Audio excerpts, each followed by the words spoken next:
Le 16 octobre 2009, à Red Oak, dans l'Oklahoma, aux États-Unis, des chasseurs découvrent un pick-up qui semble abandonné en bord de route. À l'intérieur du véhicule, des lettres, des papiers d'identité, de l'argent, mais aussi un chien. Un chien qui semble mal en point. Après vérification, la police est formelle. Il s'agit du véhicule de Bobby et Sherilyn Jamison. Mais personne n'a de leurs nouvelles. Ni d'eux, ni de leur fille Madison, d'ailleurs depuis plus d'une semaine. Alors question, que s'est-il passé? Comment se fait-il que la famille déjà ait abandonné leur chien? Et surtout, comment se fait-il que la famille entière ait disparu? A-t-elle disparu volontairement? Ou s'est-il passé quelque chose de beaucoup plus grave? C'est ce que les enquêteurs essaient de savoir depuis maintenant de nombreuses années.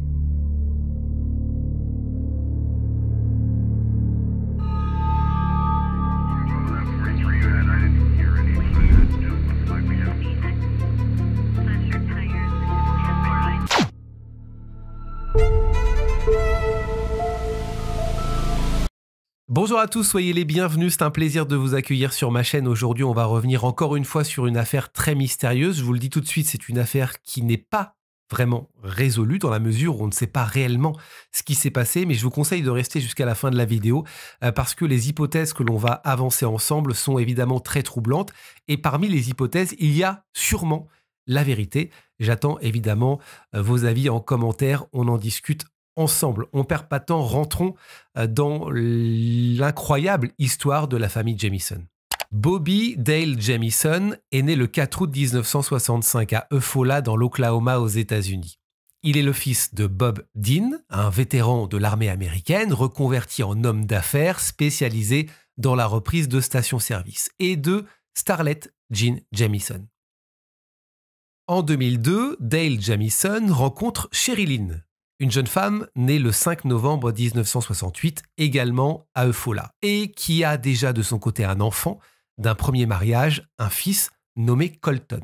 Le 1er août 2003, Bobby et Sherilyn Jamison donnent naissance à une petite fille appelée Madison Stormy Star, toujours à Eufaula. Malgré ce bonheur d'être nouveaux parents, eh bien le couple ne va pas très bien. Quelques mois plus tôt, Bobby a été victime d'un accident de voiture. Il a été gravement blessé et souffre encore énormément du dos.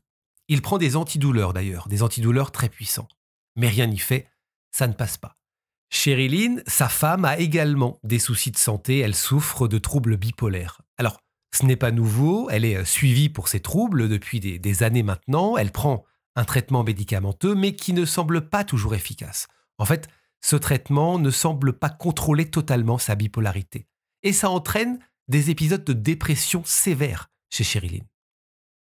Tous ces soucis de santé les empêchent tous les deux de travailler. Et ils sont au chômage, avec en plus quelques difficultés financières. Le couple reçoit quand même une pension d'invalidité depuis quelques mois, mais ça ne suffit pas. Ces difficultés financières finissent par mettre à mal la relation entre Bobby Dale et Sherilyn, et malgré la naissance de Madison, eh bien le couple bat de l'aile. En mai 2009, donc 6 ans plus tard, Bobby et Sherilyn ont toujours les mêmes problèmes de santé. Ils ont toujours des difficultés financières et des problèmes de couple. Rien ne s'est arrangé et on peut même dire que les choses empirent.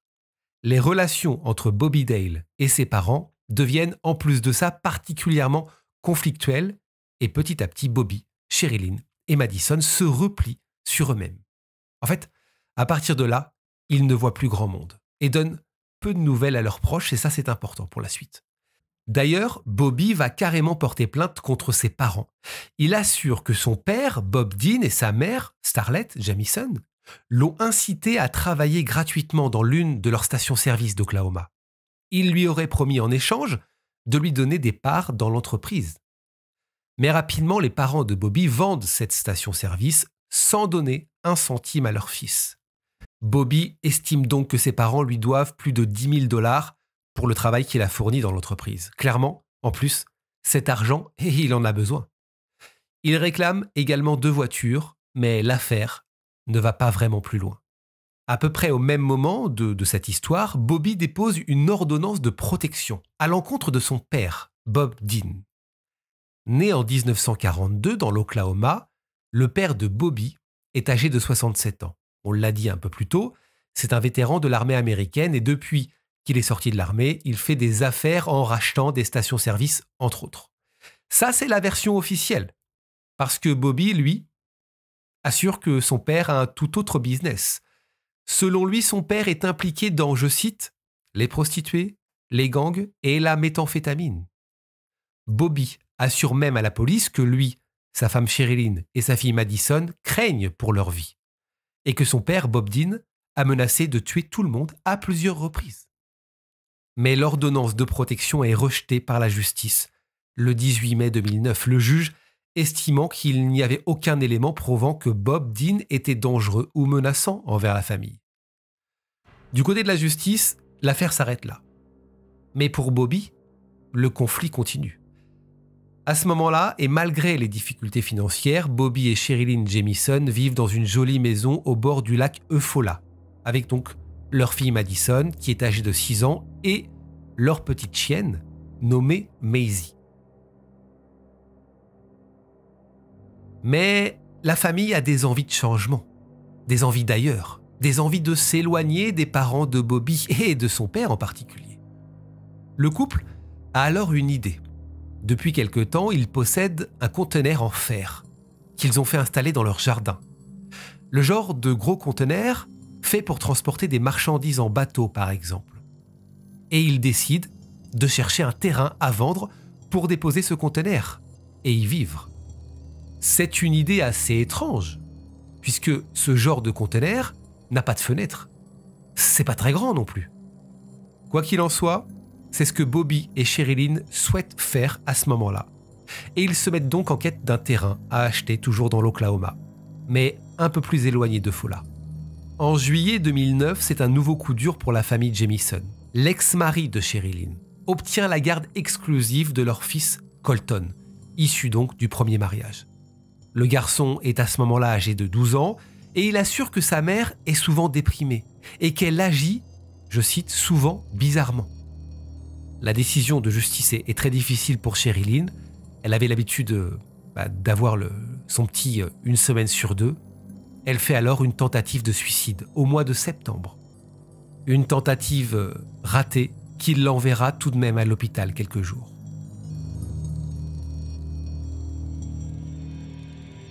Le jeudi 8 octobre 2009 est un jour comme les autres à Eufaula.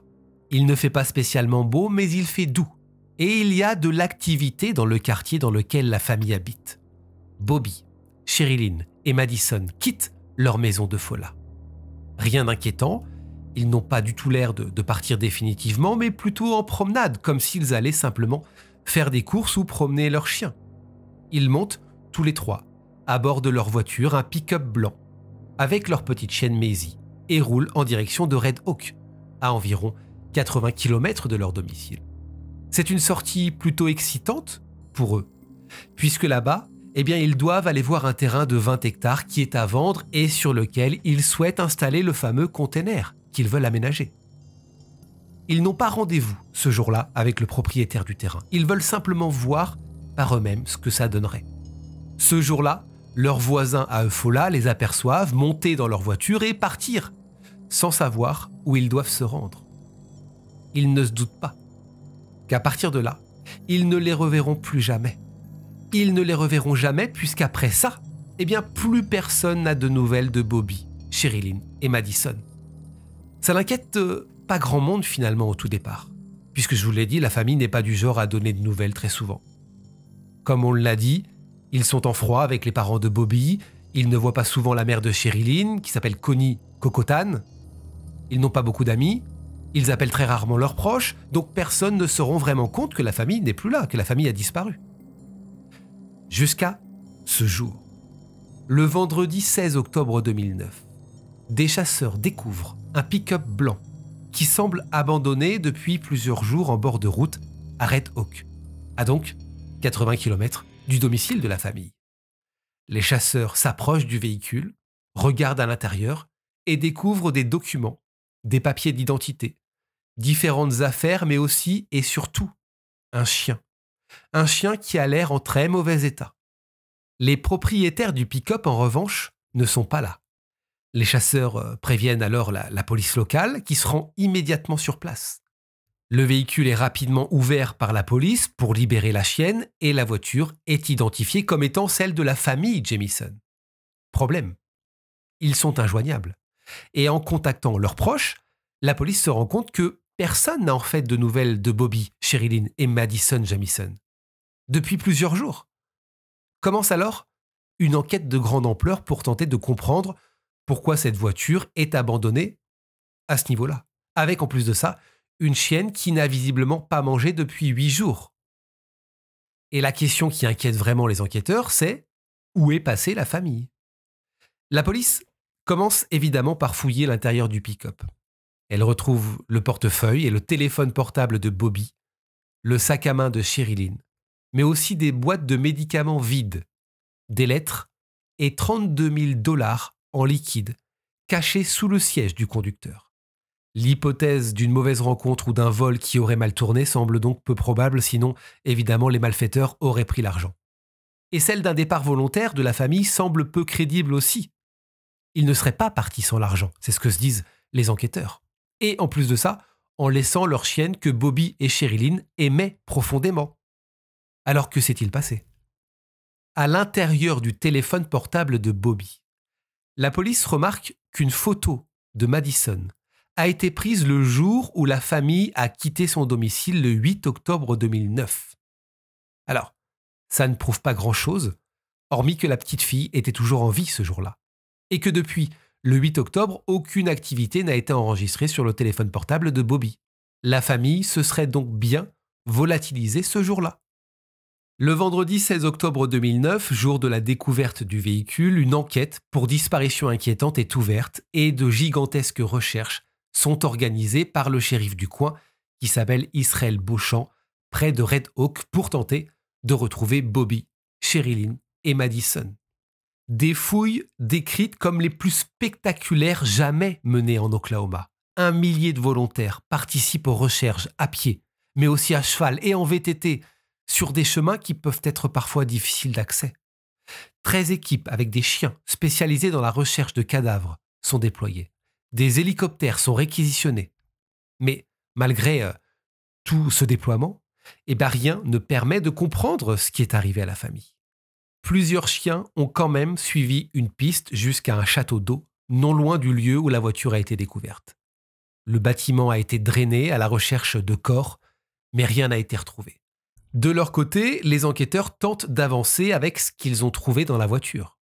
Les boîtes vides de médicaments et l'argent en liquide leur fait d'abord penser à un trafic de drogue. Un trafic de drogue qui aurait mal tourné, mais sans davantage de preuves. Vous le comprenez, difficile d'aller plus loin. Les lettres retrouvées dans la voiture sont également surprenantes. Il s'agit de lettres écrites de la main de Sherilyn.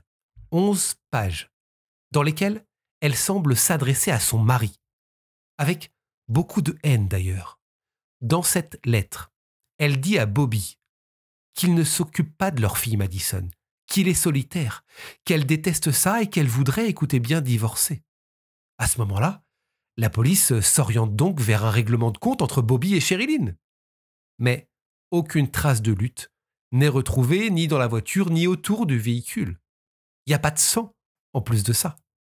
Aucun objet n'est cassé. Bref, là encore, rien ne permet de prouver que cette piste est la bonne. Et puis, on le redit, mais il n'y a pas de corps. Au bout de quelques jours, l'enquête piétine. Les recherches n'ont pas permis de comprendre ce qui a pu se passer, ni d'ailleurs de retrouver la famille Jamison. Et après plusieurs semaines intensives, le shérif décide d'arrêter les fouilles. À ce moment-là, aucun élément n'a permis d'avancer et on ne sait toujours pas, je le redis, où sont passés Bobby, Sherilyn et Madison. Les fouilles sont arrêtées. Fin, en tout cas, à partir de là, de l'enquête. Peut-être que le temps donnera des éléments. Mais le temps sera long, très long. Ce n'est que 4 ans plus tard qu'un rebondissement va faire avancer cette enquête. Le 16 novembre 2013, 3 crânes sont découverts par des chasseurs en forêt. Les ossements sont retrouvés par hasard et à environ 4 km du lieu où le pick-up avait été retrouvé, souvenez-vous, en 2009. La police est contactée immédiatement et procède à des fouilles, là où les crânes ont été découverts. D'autres ossements, des vêtements et des chaussures sont également retrouvés au même endroit. Les restes sont envoyés au service de médecine légiste de l'État de l'Oklahoma, mais les ossements sont en très mauvais état et il faut attendre juillet 2014 pour que les restes soient identifiés formellement comme étant ceux de Bobby, Sherilyn et Madison. Mais impossible de déterminer la cause de leur mort. À ce moment-là, vous l'imaginez, l'enquête est évidemment relancée et les équipes du shérif Beauchamp décident de revenir sur des éléments qu'ils n'avaient pas forcément plus analysés que ça 4 ans plus tôt. C'est là qu'ils reviennent sur cette caméra. Cette caméra qui, à l'époque, filmait une partie de la rue dans laquelle la famille Jamison habitait à Eufaula. À l'époque, ils avaient regardé rapidement les images, mais les images n'étaient pas forcément de bonne qualité et on n'était pas allé plus loin. Mais en s'attardant à nouveau sur ces images, les enquêteurs découvrent quelque chose de surprenant. Ces images, on les a regardées. Le jour de leur disparition, Bobby et Sherilyn ont eu un comportement très étrange. Sur la vidéosurveillance, on les voit faire de nombreux allers-retours entre leur maison et leur voiture, comme si ils remplissaient le véhicule de nombreuses affaires, comme s'ils avaient peut-être l'intention de déménager certaines affaires. Mais en regardant mieux, les enquêteurs s'aperçoivent en fait que ce n'était pas le cas. Parce que Bobby et Sherilyn portent bien des affaires de la maison à la voiture, mais font aussi le chemin inverse à d'autres moments avec les mêmes affaires.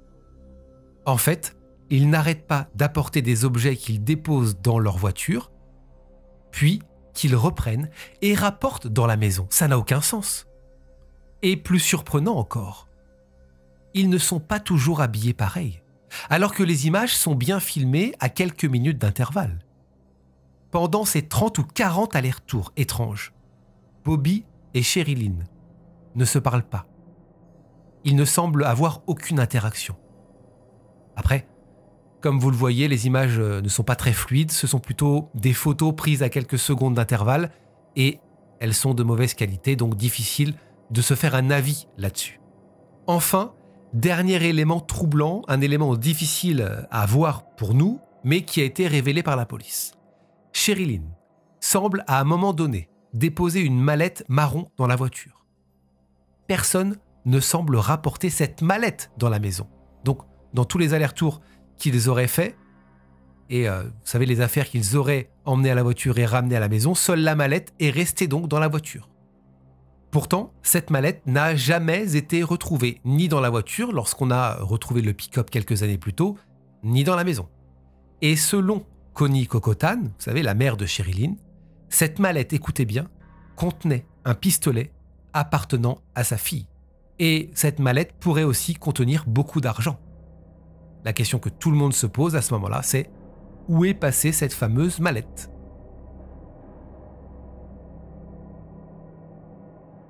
Passons maintenant aux différentes pistes évoquées après ces disparitions et ces morts très étranges. Des hypothèses évidemment étudiées par les enquêteurs. La première hypothèse est la suivante, la drogue.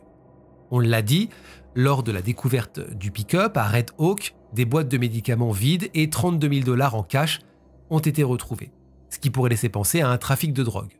On le sait aussi, Bobby et Sherilyn prenaient tous les deux des médicaments puissants.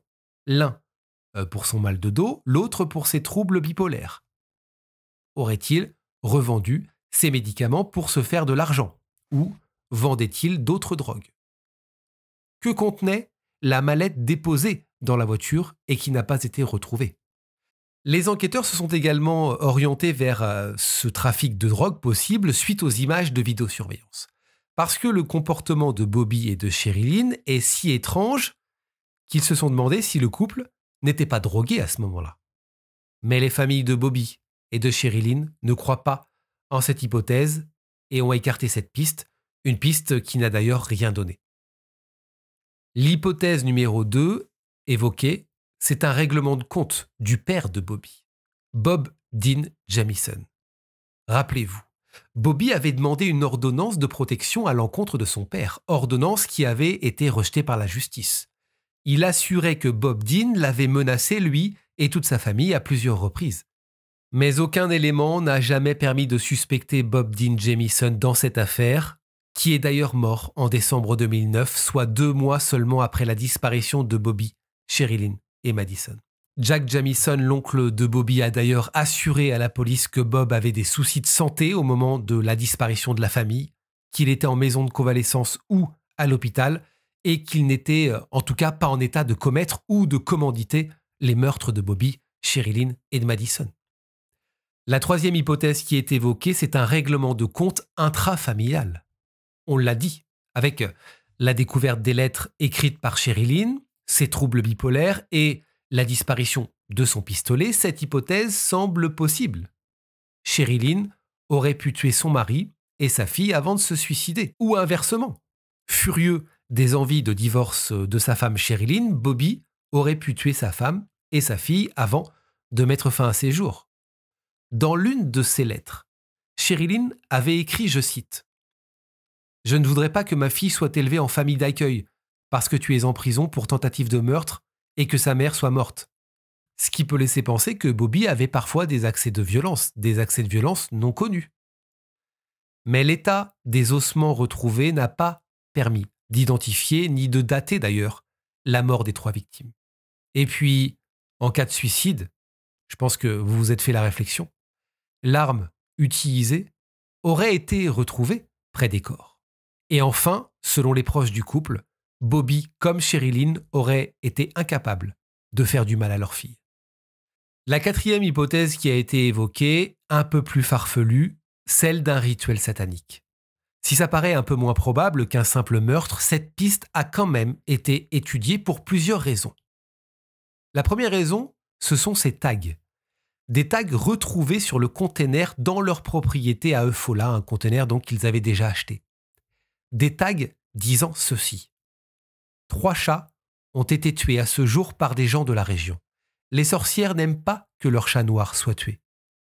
Mais sans qu'on ne sache si ces inscriptions avaient été faites par une tierce personne ou par la famille elle-même, Sherilyn étant très intéressée par la sorcellerie. Bobby aurait fait des confidences surprenantes à son pasteur Gary Brandon, assurant que sa maison était hantée par des esprits, qu'il fallait procéder à un exorcisme ou encore qu'il avait lu la Bible satanique.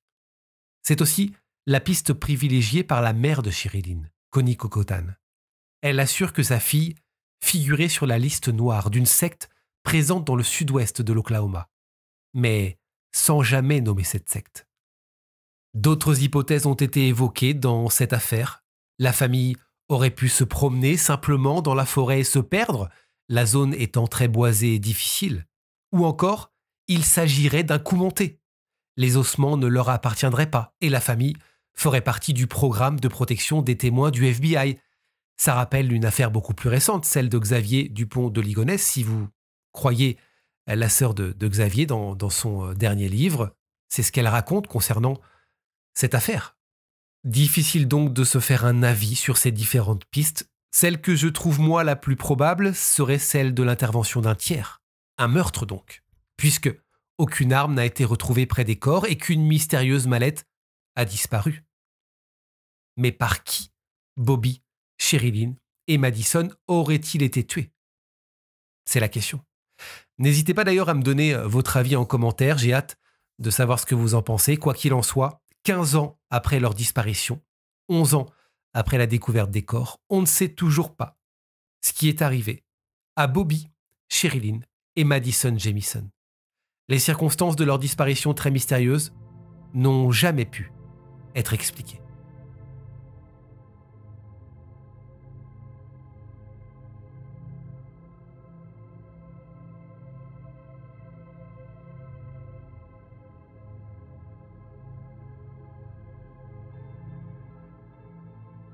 C'est la fin de cette mystérieuse affaire. Encore une fois, j'attends vos avis, vos réactions, évidemment, dans la barre des commentaires. On réagit ensemble sur ce qui a pu arriver à la famille Jamieson. Merci d'avoir été fidèles, comme d'habitude, jusqu'au bout. On se retrouve très bientôt pour une prochaine vidéo. Et vous savez quoi? C'est la dernière fois que j'enregistre dans ce cadre, puisque vous le savez, la prochaine vidéo, qui normalement sera une foire aux questions pour lancer ensuite la suite des vidéos dans le studio, sera donc enregistrée dans l'ancienne cave. Si vous avez suivi évidemment les aventures, vous pouvez les suivre dans les précédentes vidéos. J'ai transformé ma cave en bas en studio et donc ça y est, c'est prêt. Donc le prochain décor, ce sera un autre décor. J'espère que vous serez au rendez-vous. Hâte de vous retrouver, hâte de vous partager tout ça. Je vous laisse là, prenez soin de vous et n'oubliez pas, la vérité n'est jamais très loin. Salut!